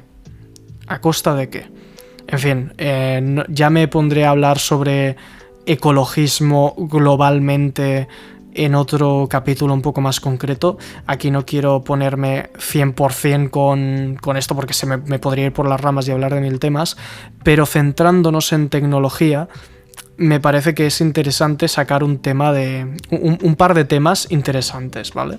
Y vale, el primero de ellos sería la paradoja de la que he estado hablando todo este rato, ¿vale? Que se le conoce como la paradoja de Jevons, ¿vale? O no sé cómo se pronuncia, me parece que este hombre era inglés o francés, pero bueno, este señor, en su libro La cuestión del carbón, de 1865, expuso básicamente, pues eso, una paradoja. Se fijó en un tema muy curioso, que es que los aumentos de la eficiencia hacen que aumente el consumo, ¿vale? La gente en ese momento, o sea, la industrialización, porque esto era en plena revolución industrial, hacía que se generaran máquinas de vapor muchísimo más eficientes, con lo cual gastaban menos carbón, pero lo que hacía la industria no era decir, ok, pues ahora entonces gastamos menos, más barato, pues bien, ¿no? Sino que lo que hacían era, con los mismos gastos, producir más. Es decir, si la máquina era 3 veces más eficiente, lo que hacían era comprar 3 máquinas. Y eso hace que aumente el consumo, independientemente del nivel de eficiencia, porque lo que hace es aumentarse la productividad, no bajar el consumo a nivel global. Entonces, claro, la única solución a este problema medioambiental que genera el gastar tantos recursos y que cada vez vaya más, porque con la popularización de las nuevas tecnologías lo que hace es consumirse más, y con la IA es que esto es lo que ahora está más en boca de todos, porque salen noticias de que la IA gasta una barbaridad. O sea, me parece que salió de que además no es solo electricidad, sino agua para refrigerar los inmensos servidores que tienen que estar ahí procesando, pues era un agua equivalente como a 120 campos de golf, ¿vale? Era una barbaridad lo que gastaban, y de hecho hasta tal punto también energético que la gran idea del Zuckerberg de Meta es construir una central nuclear únicamente para sus centros de datos, ¿vale? Porque ahí Meta también está con su IA y tal. Entonces, claro, la gente ve esas noticias y dice, ¿pero dónde vamos, chico? O sea, es que esto no tiene ningún sentido. Y yo, vamos, o sea, 100% con ello. Aunque también es verdad que la IA, yo creo que como una revolución tecnológica que es, va a traer también, como he dicho, pues eso, con la compresión, con las nuevas investigaciones para crear nuevos materiales, puede de manera indirecta ayudar a mejorar la eficiencia al final, porque es que no va a reducir el consumo, y ese es el problema, ¿vale? Partimos de una base un poco más general. No es criticar a la IA por gastar mucho, aunque la IA quizás sale rentable que gaste esa energía. El problema es que siempre vamos a ir a más. Y la única manera de evitar esta paradoja, este problema medioambiental, es consumir menos, ¿vale? O sea, miradlo claramente, o sea, porque han habido miles de estudios sobre esto. En miles de ciudades donde básicamente son países súper dependientes del coche, ¿vale? Car dependent. Lo que se hace en muchas ciudades es, y por el alcalde, por lo que sea, por la movida política de vamos a añadir un carril más, ¿vale? Los carriles de coche son un buen ejemplo. ¿Qué hace añadir un carril más de coche? Que vengan más coches. No que se pare la polución, ni que se paren los atascos, ni que haya más movilidad. Es que se acumulan igual. Entonces, claro, va a venir, evidentemente, sí, va a venir quizás un 20% más de gente, ¿no? Si de 3 carriles ahora hay 4, va a haber un 20% más de gente en la ciudad. Vale, bien. Pero no vas a solucionar el problema en sí, que es que hay atascos. Y para eso tienes que buscar otras alternativas, como por ejemplo los trenes. Los trenes molan mucho, miraos el podcast de 6 horas hablando sobre trenes. Si alguien ha hecho un podcast de 6 horas hablando sobre trenes, es porque tienen que molar mucho. No jodemos. Vale, sí, entonces... básicamente es eso, hay muchísimos ejemplos. Es igual que con los móviles también, hay mil cosas. Entonces, la paradoja de Jevons, hostia, tío, llevamos ya casi 200 años con esta movida y sigue. Y la tecnología es como que llega a un límite en el que parece que va a saturarse, pero se encuentra luego otra manera de hacerla que todavía sea más eficiente, y por eso nos hemos seguido manteniendo. Pero va a haber un momento en el que va a haber que parar. Yo ya lo voy advirtiendo, y si lo voy advirtiendo es porque soy de una generación que esto lo va a ver. Quizás si ahora tienes 50 años ya, bueno, pues te da igual, y ese es el problema que tenemos en la sociedad, que es como, bueno, pues ahora ya, para lo que me queda, que salga bien todo, ¿no? Pero es que va a haber que ir parando en algún momento. Vamos, yo no veo otra solución. Es que la paradoja esta se ha ido demostrando y demostrando cada año consecutivo. Entonces, hay que hacer un poco de replanteamiento en todo esto. Pero bueno, luego otro tema interesante relacionado con esta paradoja que creo que vale la pena mencionar es el modelo de la economía del donut, ¿vale? De Oxfam se llama, no sé, creo que esto es una universidad, pero es bastante conocido. Si buscáis Oxfam Donut Economy, os sale. Y es básicamente un esquema, ¿vale? Así circular, que por lo que aporta es básicamente un poco... dónde se debe de mover la sociedad para que la humanidad esté a salvo y a gusto, sin pasarse, pero tampoco sin que básicamente se desmorone, ¿no? Es decir, tienes que estar en un equilibrio. Todo al final en la vida es equilibrio. Por eso digo que no puede ser... O sea, no hay que ser radical y decir, bueno, pues vamos a destruir todos los centros de datos, porque los centros de datos son totalmente necesarios hoy en día. Todos los estados guardan información confidencial en centros de datos súper seguros. Todo lo que sería la educación y la salud pública o no pública también está en centros de datos. Todo hoy en día está informatizado, ¿vale? Entonces por eso, y eso nos ha traído muchísimas ventajas, porque cuando mis padres me cuentan la burocracia que había que hacer con cosas del gobierno antes de que tuvieras cosas como clave PIN, que mira que es mala clave PIN, pero ya aún así la agradezco, porque antes era todo a boli y papel. Pues en esos momentos a mí me vienen ganas de agradecer el mundo del siglo XXI que vivimos, ¿vale? Entonces por eso es necesario, y eso sería la parte interior del donut, ¿vale? Es lo que se le llama social foundation, el fundamento de lo que es la sociedad tal y como está estructurada hoy en día. Y esto incluye pues energía, recursos, salud, educación, todo lo que he dicho. Échate un ojo al esquema, es un momento. Y entonces esto sería como el interior del donut, y el donut no se tiene que hacer más grande para adentro, porque entonces se va a mermar lo que sería el confort social y lo que hace que progresemos como sociedad. Pero tampoco tiene que expandirse hacia afuera, ¿vale? Porque entonces eso es lo que en estos dos aros que tiene el esquema, ¿vale? Que, como digo, el esquema interior es como un límite que hace que no te comas el confort social. El círculo, el anillo exterior, es lo que sería el confinamiento ecológico, ¿vale? Porque si te expandes hacia afuera o a la vez también dejas que te oprima todo lo externo, lo que acabas es dejando un anillo muy pequeño para el confort del ser humano.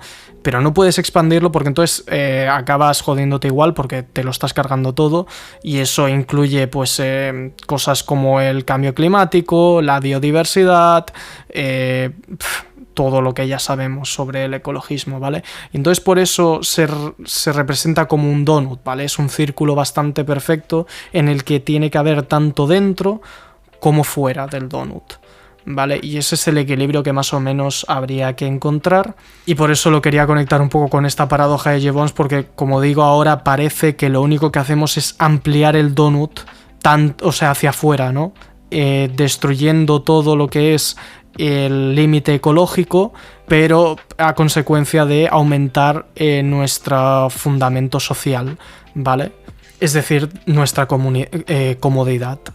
Vale, entonces siguiendo ya para acabar con este apartado un poco más sobre ecología en la informática, me parece que es interesante destacar, pues, si he dicho dónde está el problema con la paradoja de Jevons, y he dicho también como el modelo ideal que habría que seguir. Ahora, por daros un ejemplo de algo que ya se está haciendo, es por ejemplo The Green Web Foundation's Directory, ¿vale? Esto es una web que podéis entrar y es una web que básicamente pone unas directrices de cómo hay que hacer una página web para que sea, pues, eco-friendly, ¿no? Que diréis, ¿cómo se hace una página web eco-friendly? Si, claro, si no tienes ni idea de cómo funciona esto de la nube, pues seguramente ni te lo has planteado que una página web deba ser eco-friendly. Con eco-friendly no me refiero a que le pongas un icono verde y le digas, esto por cada compra que hacemos plantamos un árbol, que eso está muy bien, pero una manera en la que la página web tiene que ser eco-friendly es básicamente ser eficiente, recortar en todas las partes que no necesitas, porque con una página web, yo que llevo un poco de esto, es muy fácil que se te vaya de madre y empieces a tener contenido duplicado que ocupa muchísimo espacio, tengas subprocesos. Si tienes una página web que es una e-commerce, ¿vale? O que es, digamos, 2.0, en cuyo caso básicamente es flexible, ¿no? Digamos que dependiendo de la experiencia de usuario va a variar. Eso, cuando tú entras en Amazon y te muestran los productos que más quieres y hacen, pues, un targeting al usuario, el montar esa página web pues puede parecer sencillo, pero es una locura a nivel de proceso, porque se tiene que pedir a un servidor que estructure esa página web con el contenido que requiere al usuario. Y entonces, claro, The Green Web Foundation's Directory básicamente lo que intenta es que esto sea de la manera más eficiente y únicamente cuando sea necesario. Porque, a ver, está muy bien lo de tener publicidad dirigida y todo eso, aunque nadie lo quiere, pero bueno, nadie quiere que te envíen publicidad, pero es lo que ha hecho al internet que tenemos hoy en día. Es al final campañas publicitarias que te atacan a tu persona porque te saben absolutamente todo de ti. Todo eso, si nos lo pudiéramos quitar de encima, anda que no nos ahorraríamos kilos y kilos de CO2 en la atmósfera de procesamiento de algoritmos para intentar saber qué es lo que te va a interesar, ¿no? Entonces, claro, hacer una web, dependiendo de cómo, es difícil hacerla eficiente, pero como digo, hay muchísimas webs que son un desastre, no están optimizadas. Y mira, yo desarrollo con WordPress, que WordPress es una manera de hacerte la vida sencilla al desarrollador, pero en detrimento del rendimiento, y por lo tanto lo que pasa es que gastan muchísima más energía, pero aún así es, digamos, responsabilidad de todos aquellos especializados en el ámbito intentar hacer las cosas más eficientes, más baratas y más ecológicas. Y claro, no puedes tú intentar responsabilizarte de todo, porque como digo, si tú quieres seguir utilizando un servicio, no tienes que sentirte culpable por cómo está montado el sistema, de que va a consumir un montón y exponer CO2 a la atmósfera. De hecho, los que se tienen que preocupar de eso son los responsables de esas empresas, de esos servicios.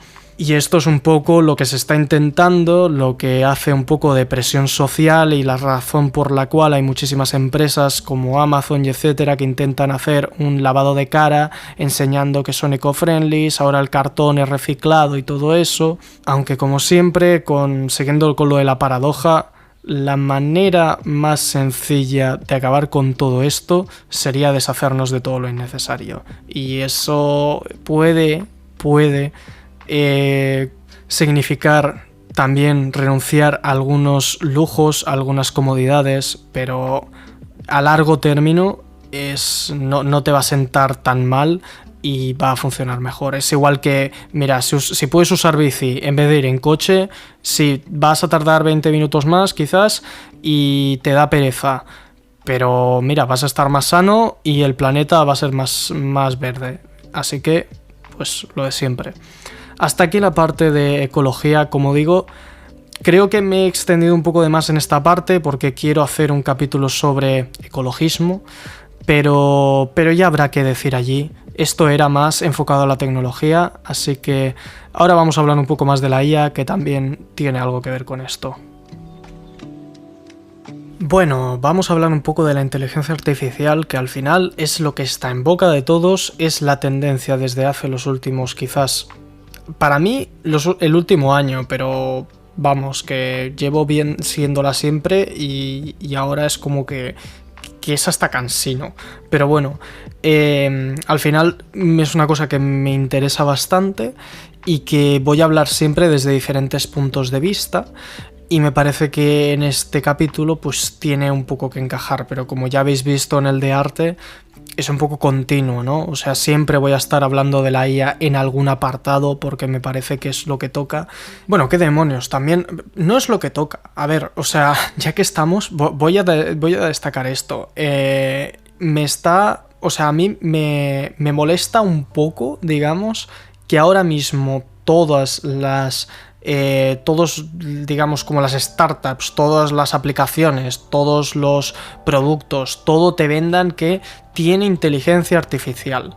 O sea, mira que es pesada la gente, ¿eh? Es que es como cuando eran las cryptocurrency, cuando eran los NFTs, todo. Es como que cuando algo en el sector tecnológico explota, todo el mundo tiene que tenerlo. Y la IA, como ya he estado explicando, la IA gasta un huevo, ¿vale?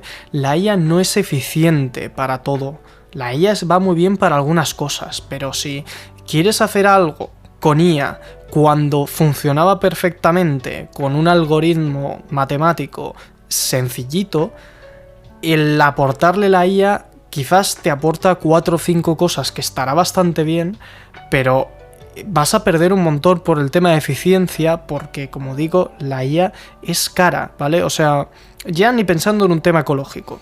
Aunque si es cara es porque gasta muchos recursos y entonces muchos recursos es malo para el planeta. Eso me parece que todos podemos llegar, pero si es cara es como que no tiene por qué ser lo mejor. Lo que pasa es que ahora vende y entonces es como que todo el mundo se está metiendo de cabeza a ello, todo el mundo está intentando aprenderlo como, digamos, en speedrun y te están saliendo cosas que dices, o sea, a ver, que si tienes una galería del móvil que te localiza la cara de la gente en las fotos, vale, o sea, eso es una feature bastante guapa, pero venderlo como inteligencia artificial cuando es simplemente una red neuronal más o menos bien entrenada, hay pequeñas diferencias, ¿vale? Es que además es eso, es como que a veces se vende mucho cuando en realidad ni siquiera trae inteligencia artificial, como bien dicho. De hecho, es incluso a día de hoy, es incluso debatible si tenemos inteligencia artificial de verdad o todos siguen siendo algoritmos muy complejos, muy bien hechos, ¿vale? Porque bueno, a ver, quería aprovechar este tema más de tecnología, este capítulo, que ya he explicado muy bien cómo funcionan los datos y tal, a un nivel que dices, ¿dónde va este chico? Pues quería aprovechar también un poco para explicar desde mi punto de vista cómo funciona una inteligencia artificial, ¿vale? Otra vez, no es que sea un especialista en esto, pero sí que he hecho un par de cursos aprendiendo sobre ello. Y sí que estoy pues muy informado viendo vídeos de divulgación al respecto. Entonces, más que una persona, digamos, que simplemente ve las noticias de inteligencia artificial, algo sí que puedo aportaros, ¿vale? Pero como siempre va a ser una aproximación bastante, digamos, primera, por si no tenéis ni idea de qué va esto, os recomiendo que si os interesa, echéis un vistazo a cómo funciona todo esto. En español recomiendo muchísimo a .csv, el canal de divulgación de la inteligencia artificial en YouTube. Y bueno, que hay un montón de cursos hoy en día porque es que, como digo, está en boca de todos ahora mismo. Pero en todo caso, yo aprendí un poco cómo se programaba una inteligencia artificial, básicamente descargando librerías de Python, instalándolas en un code snippet, ¿vale? O sea, básicamente en Google Colab. Y es muy sencillo de hacer, es eso, es instalar librerías y saber decirle qué hacer a la IA con comandos. Evidentemente las grandes IAs que tenemos ahora funcionan a un nivel que los programadores lo pueden tocar muchísimo más profundamente seguramente y saben, bueno, tienen cerebro galaxia sobre cómo funcionan estos modelos de inteligencia artificial. Pero a mí me sorprendió ver que tampoco es tan difícil, es más casi hasta, incluso te diría jugar, es jugar con números, jugar con intentar subir y bajar números, ¿vale? Porque al final el, digamos, porcentaje de overfitting que se le llama y diferentes cosas, ¿vale? Hay como diferentes porcentajes que te dicen lo bueno que es un modelo, ¿vale? Para que nos hagamos una idea, lo bien que está entrenado, para las cosas que sirve, haciéndole un poco de test y un poco dependiendo de la información con la que lo has entrenado. Pero bueno, para irnos a las bases, una inteligencia artificial es básicamente una red neuronal, ¿vale? Y esto ya, básicamente entendiendo cómo funciona la red neuronal, pues entiendes cómo funciona una inteligencia artificial, que lo llamamos inteligencia artificial porque tiene esa capacidad como de autoaprender, ¿vale? Si le damos los datos necesarios, pero no tiene, como siempre, hay que recalcar en estos casos cuando salen noticias de ha cobrado vida y todo eso, no tiene ninguna voluntad, no tiene nada, es simplemente un comando que le dices qué hacer y entonces ha sabido encontrar y descifrar las casuísticas adecuadamente para que, sin tú haberle dicho exactamente qué tiene que hacer, encuentre una solución, ¿vale? Me explico. Siempre se expone todo esto con un juego, por ejemplo, de un laberinto. Si tú visualizas un laberinto y tienes un puntito o yo que sé, un hámster que está en la salida y le dices que tiene que llegar a la salida, o sea, está en la entrada y tiene que llegar a la salida, básicamente pues irá probando, prueba y error, más o menos interpretará dónde está tirando hacia atrás para volver a otro lado, y entonces lo que hacen las redes neuronales, esto en un plano digital, es básicamente actuar como ese ratoncillo, es encontrar la solución a base de prueba y error, muchísimas veces, ¿vale?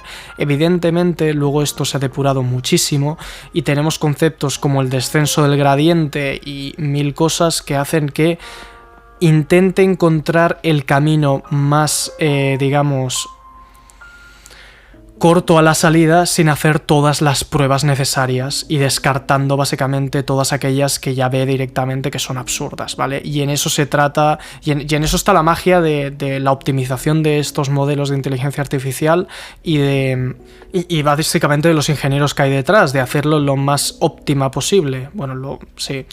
Para que os hagáis una idea, entonces, este modelo, digamos, un modelo es básicamente una red neuronal con una configuración y unos pesos determinados, ¿vale? ¿Y qué son unos pesos? Los pesos son, digamos, distribuyendo en esta red neuronal que funciona. Eso sí que funciona más o menos, está inspirado en nuestro cerebro, y es que básicamente cada neurona, que sería como un núcleo, tiene un peso que varía. Un peso es básicamente un número, un dígito numérico, que se activa dependiendo de lo aproximada que esté el input del resultado, ¿vale? Y esto sirve para hacer sobre todo análisis de imágenes y de patrones en general, porque lo que mola de las redes neuronales es que lo puedes aplicar a prácticamente cualquier cosa. Puedes hacer que la inteligencia artificial, que un modelo aprenda cualquier cosa aunque no se lo hayas enseñado. Entonces, claro, esto ya de por sí es muy potente. ¿Qué pasa? Que luego nos hemos encontrado que a cuanto más información le das a un modelo, es capaz de, digamos, encontrar soluciones a cosas que no le has enseñado, ¿vale? Y esto es lo que se estaba encontrando con los modelos de lenguaje natural como ChatGPT, que es que son tan grandes que han aprendido a hacer cosas y tienen como un poco esa sensación de que son pues como que saben pensar, porque funcionan resolviendo un problema al final, como todo lo que os he estado diciendo, como lo del laberinto. Lo que hacen es que tú le pones unas palabras y entonces dependiendo de esas palabras encuentra en todo su espacio latente, que se le llama, que es todos esos pesos de las redes neuronales, todas esas configuraciones que se hacen a base de entrenarla. Ahí busca lo que sería la información más adecuada para continuar y responderte a lo que tú le has dicho, ¿vale? Y entonces, claro, cuando tú entiendes esto, a ver, es que es un poco parecido a cómo funcionamos como seres humanos, ¿no? Dependiendo del contexto y de nuestra experiencia, sabemos determinar qué es lo que va a pasar y cómo responder. Entonces, claro, con estos modelos de inteligencia artificial tan grandes, nos hemos encontrado eso, que son capaces de muchísimo más de lo que en un principio podrías esperar. Pero eso no significa que sean inteligentes, ni que tengan pensamientos propios, porque al final sé que es verlo frío, porque también podrías decir, buah, pero es que el ser humano al final también son reacciones bioquímicas. Ya, pero, o sea, el ser humano todavía hay algo ahí que dices, esto yo no entiendo qué es, y es lo que a veces hay gente que se le ha llamado alma, y en la religión mil cosas diferentes, y al final también es un poco de lo que habla siempre la ciencia ficción con esto de los robots y los androides, de al final dónde pones la línea de un ser vivo o no, ¿vale? A ver, es muy bonito, pero me parece que vives más tranquilo cuando directamente pones una base en tu cabeza y dices, la inteligencia artificial es un algoritmo que funciona dentro de un ordenador, sé exactamente cómo funciona, son números y pues ya está. Mejor no tostarte la cabeza, porque como seres humanos, como seres empáticos que somos, también lo que le pasa a la inteligencia artificial es que es capaz de entender todo eso, porque al final ha sido entrenada con todos los datos de lo que ha guardado la humanidad en todos estos centros de datos que os he estado explicando a lo largo de toda la historia de Internet, y entonces sabe interpretar exactamente por la construcción de la frase que le des, por los tonos, incluso ahora que empiezan ya a escuchar voces y son capaces de entenderte, son capaces de entender el contexto y entonces, digamos, cómo responder en consecuencia para otra vez dar el resultado más adecuado, dar el resultado que le da una puntuación mayor, dar el resultado que al final es el que tú estás buscando. Entonces, si tú lo que estás buscando es que empatice contigo y que sea tu amigo y que tenga vida, lo que va a hacer para, digamos, ayudarte es, pues, hacerte caso. Y eso es lo que les pasa a la inteligencia artificial, siempre te hace caso, siempre te da la razón. Y eso es una cosa que a mí pues a mí ya como herramienta a veces digo, vale, pues aquí tienes una limitación muy clara, porque yo muchas veces le pregunto, ¿esto es falso o no? Y entonces, pues quizás, dependiendo de cómo esté entrenada, a veces te dirá sí o no, o sea, directa, pero en la misma pregunta, le das a recargar y puede variarte la respuesta. Y también, dependiendo de cómo le formules la pregunta, si lo dices con una afirmación, pero luego le dices desmiéntemelo, es que siempre te va a hacer caso, porque es como que tú me has dado una afirmación aquí y todo lo que tú me digas es la verdad absoluta. Al final es como que están todas las inteligencias artificiales encapsuladas, y también esto es por seguridad, de que no se vaya de madre y empiecen a llenar el internet y el conocimiento humano de basura digital generada por inteligencia artificial.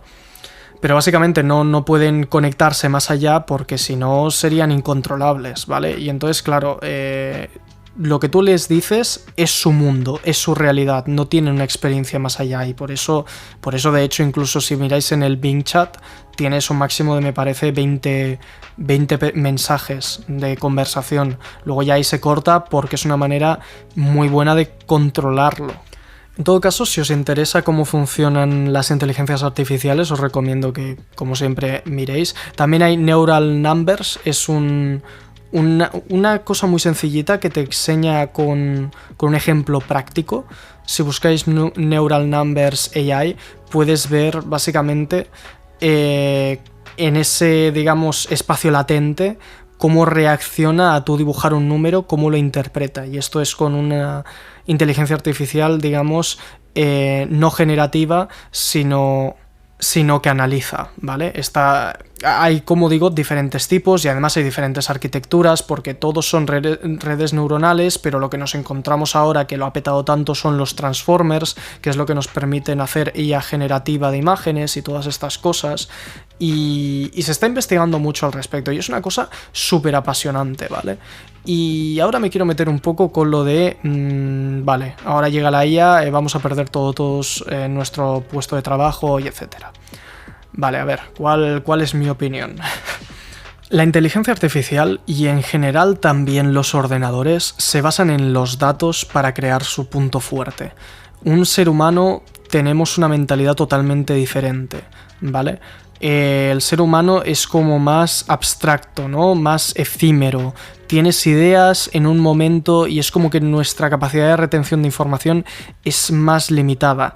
En un ordenador, y por eso llevo todo este monotema de los datos son ahí, se quedan ahí, son permanentes y son una capacidad de consumir datos, son una vorágine de datos, los ordenadores en general, enorme. Y las inteligencias artificiales lo que se ocupan es de redistribuir aprender de este conocimiento de estos datos y digamos como redistribuirlo, ¿vale? Y eso es muy potente porque ChatGPT se ha entrenado con prácticamente todo Internet, todo lo que le ha valido.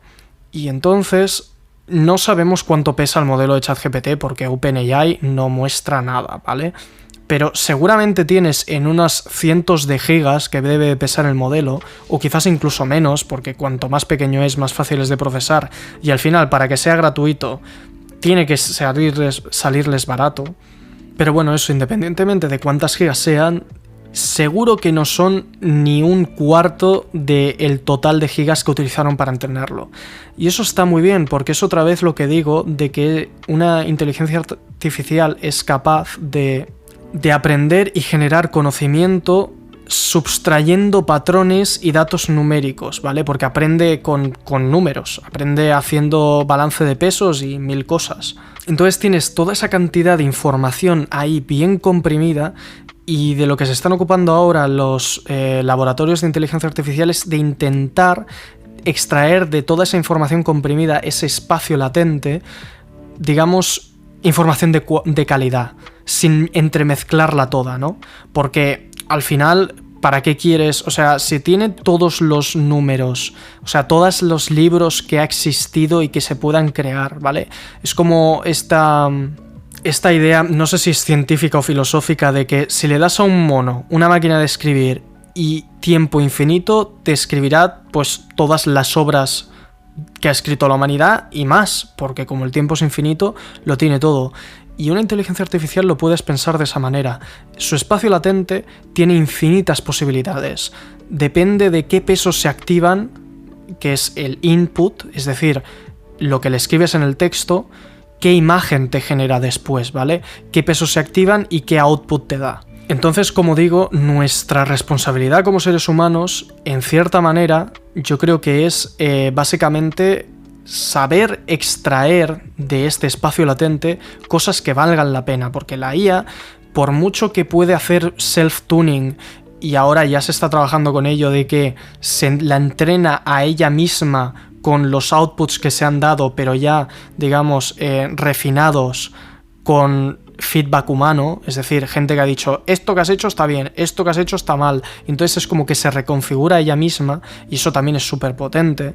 Por mucho que sea capaz de hacer eso, es lo que decía en el capítulo del arte, es que no te va a servir de nada, o sea, te va a subir cada vez más el nivel y va a ser el nivel por encima de la media, pero nunca va a ser el nivel por encima de la gente que ya se dedica a eso, ¿vale? Claro, si lo ves de una actitud derrotista, nunca vas a llegar al nivel que tiene la inteligencia artificial, porque la inteligencia artificial cada vez tiene un listón muy alto, cada vez más alto. Pero igualmente vamos a seguir siendo necesarios porque, a ver, volviendo al punto que estaba explicando antes, sus enormes cantidades de datos, esas que los ordenadores se les da tan bien organizar y ordenar y aprender de ellas, es su punto fuerte.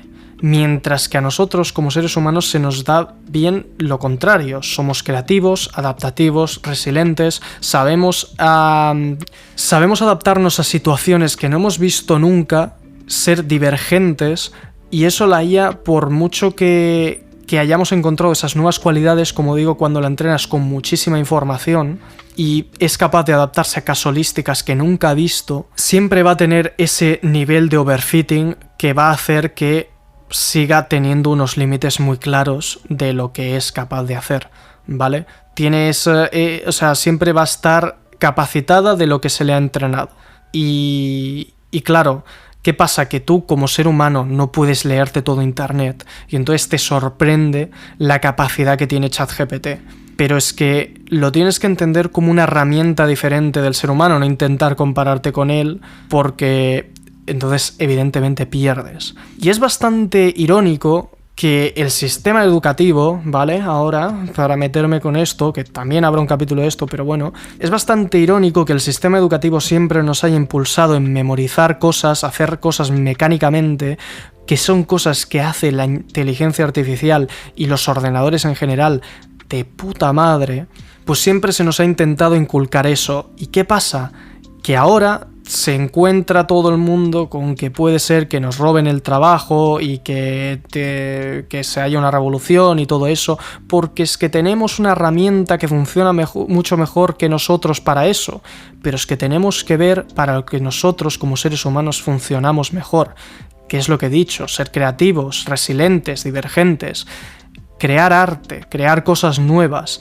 Entonces es evidente que la inteligencia artificial se nos va a llevar algunos trabajos, porque son trabajos que nos han forzado a hacer, que nos hemos visto forzado a hacer y que creo que a nadie le gusta. A nadie le gusta pasarse horas y horas con el Excel si pudiera hacerlo un robot, una inteligencia artificial sola, ¿vale? Que quizás te gusta y entonces, bueno, a todo el mundo le puede gustar de todo, pero seguro que tienes otros hobbies, ¿vale? Y la cuestión es que el problema está en que parece que solo te puedes ganar la vida de cosas que son necesarias y no de cosas que te gusten, y muy rara vez se juntan esas dos cosas.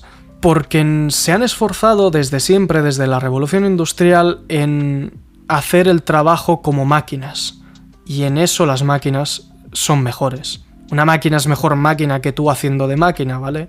Un robot va a construir mejor, un brazo robot, un coche que un ser humano, y por eso hay todas las fábricas de coches hoy en día, prácticamente todas tienen una parte súper automatizada, porque es que los trabajos mecánicos y repetitivos los hacen sin problema los robots, y eso ha sido siempre su punto fuerte. Por eso hay que, digamos, poner el punto de vista en hacer cosas diferentes, y que al final nuestra responsabilidad en el mundo laboral sea contener ese potencial infinito que tienen las inteligencias artificiales y los robots y las IAs y todo, para dirigirlo a hacer lo que a nosotros nos va mejor y que nuestra sociedad prospere. ¿A qué es guay ver la sociedad y el mundo desde este punto de vista? Bueno, pues esperemos que el capitalismo no se lo cargue y al final lo que pasa es que las IAs generen 1.000 millones y los humanos 1 y nos vayamos a la mierda, porque eso es lo único que importa, ¿vale? Es que, de verdad, es tan fácil ponerte en un mood de decadencia super cyberpunk y postapocalíptico, de distopías que ya estamos, es que de hecho ya estamos viviendo, ¿vale? Porque, a ver, un par de ejemplos. No sé si conocéis el término de la posverdad, pero ya lo estamos viviendo, ¿vale? Según la RAE, ¿vale? Tengo aquí la descripción para que si no lo sepáis, pues la sabéis concretamente. La posverdad o mentira emotiva es un neologismo que implica la distorsión deliberada de una realidad en la que priman las emociones y las creencias personales frente a los hechos objetivos, y con el fin de crear y modelar la opinión pública e influir en las actitudes sociales, tal y como define la Real Academia Española de la Lengua, la RAE. Esto se ha puesto muy en tendencia, sobre todo creo que fue en 2020, ya empezó a sonar muchísimo con los deepfakes y todo eso, de que vivimos en un mundo tan informatizado y tan digital donde de ahí llegan las noticias, que básicamente es muy sencillo colarte un bulo, porque es tan real está tan bien hecho y es tan barato de hacer que cualquier persona malintencionada lo puede hacer, porque esto siempre se ha podido hacer, siempre has podido hacer un fotomontaje, pero es que ahora te lo puede hacer cualquier tonto en 5 segundos con una inteligencia artificial.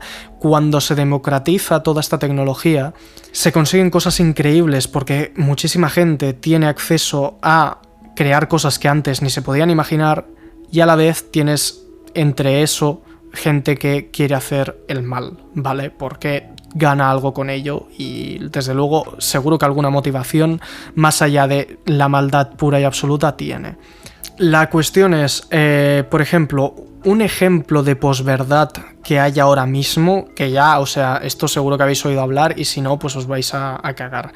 Aitana López, ¿vale?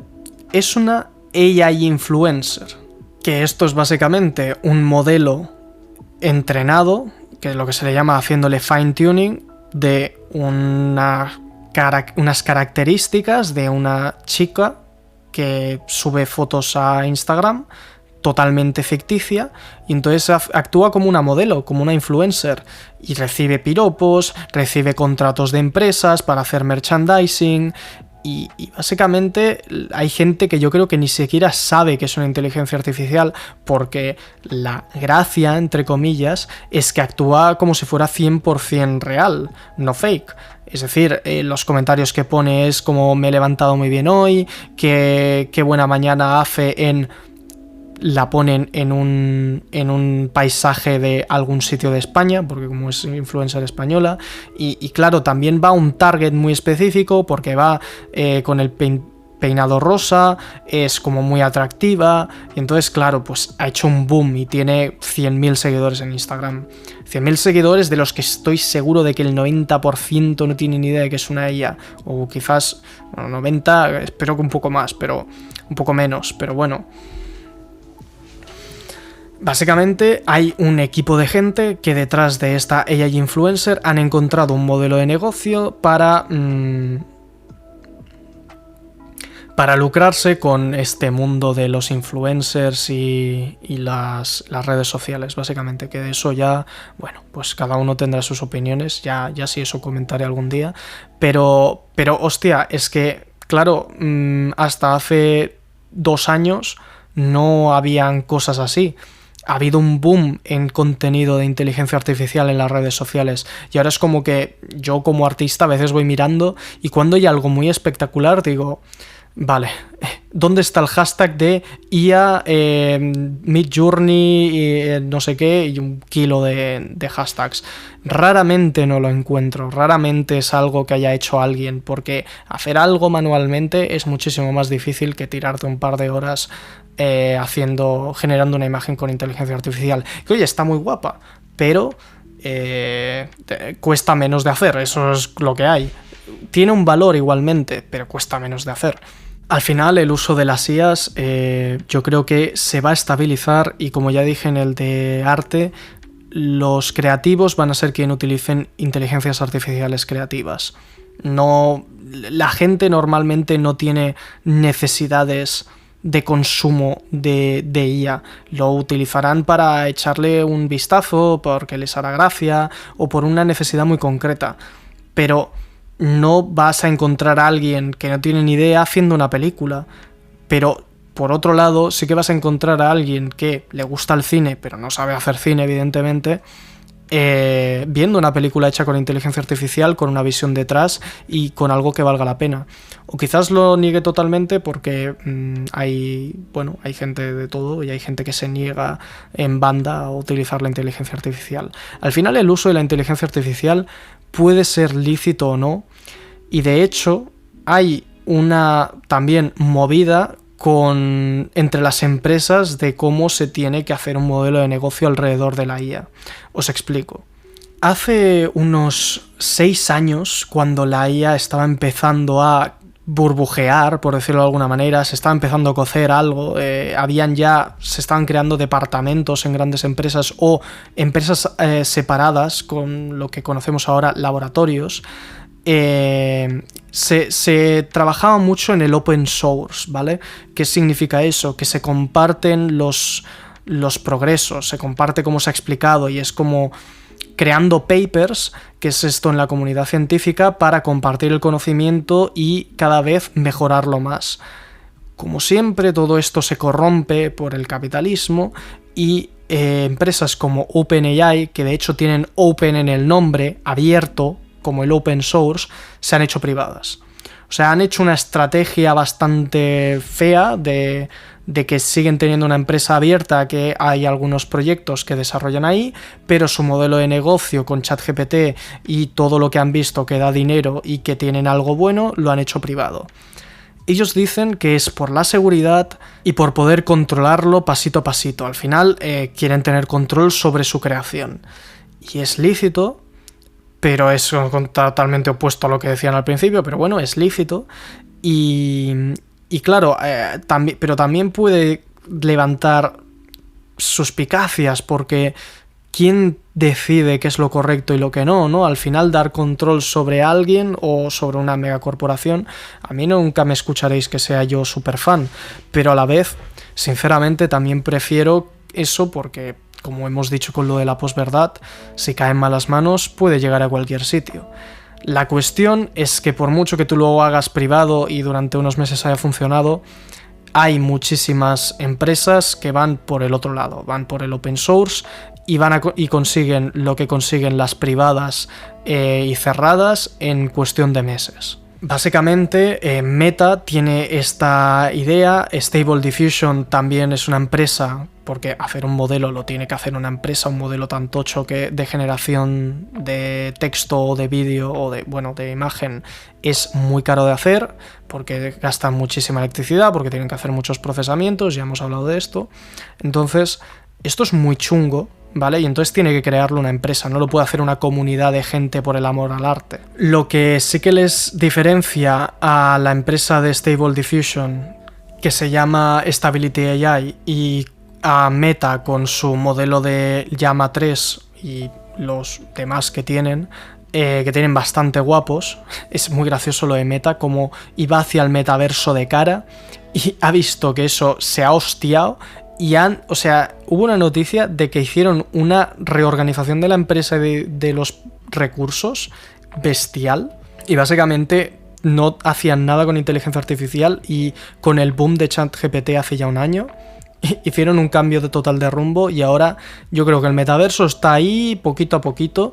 Eso sí, la tecnología que han mostrado con las nuevas Oculus Quest 3 son increíbles. Pero bueno, esto, a ver, es que es un capítulo un poco sobre tecnología, voy a hacer un poco de geek, pero no es este el tema, ¿vale? El tema, hay una batalla entre las empresas que generan inteligencia artificial ahora mismo, que es entre lo privado y lo open source. Literalmente, a los que hacen en open source han creado un conglomerado de empresas liderado por Meta e IBM, que son unas 40 en total junto con ellas, que se llama The AI Alliance, y están básicamente en contra de OpenAI, Microsoft, Google, Amazon, que tiene Anthropic, que es otra. O sea, cada una de estas empresas tiene como su propio laboratorio, ¿vale? Google tiene DeepMind, Microsoft está con OpenAI, ¿vale? Básicamente van así, van en paquetitos, pero lo hacen todo en privado.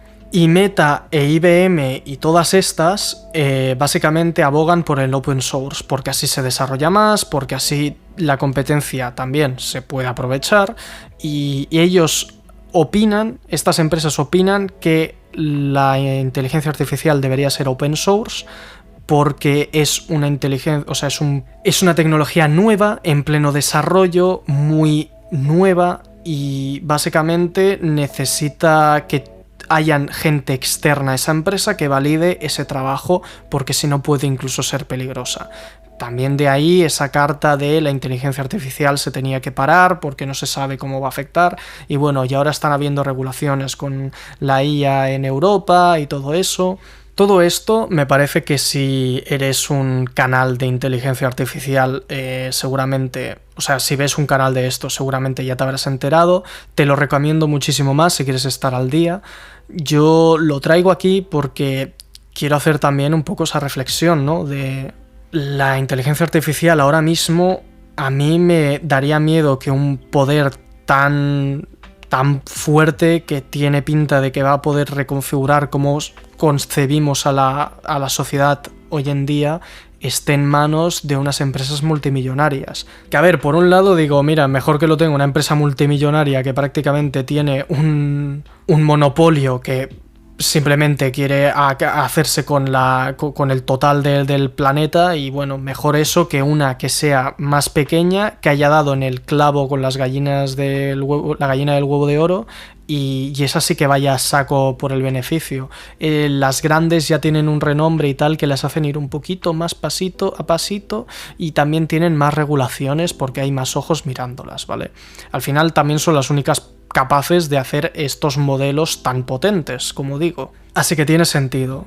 Y yo os echo la pregunta aquí porque tampoco sé exactamente de qué lado ponerme. Me parece que está bien que haya ahora mismo estas dos opciones, porque el open source a mí me gusta mucho, pero sí que es verdad que cualquiera pueda hacer cualquier cosa con ello, hace que se pueda utilizar, por ejemplo, Stable Diffusion para desnudar a gente.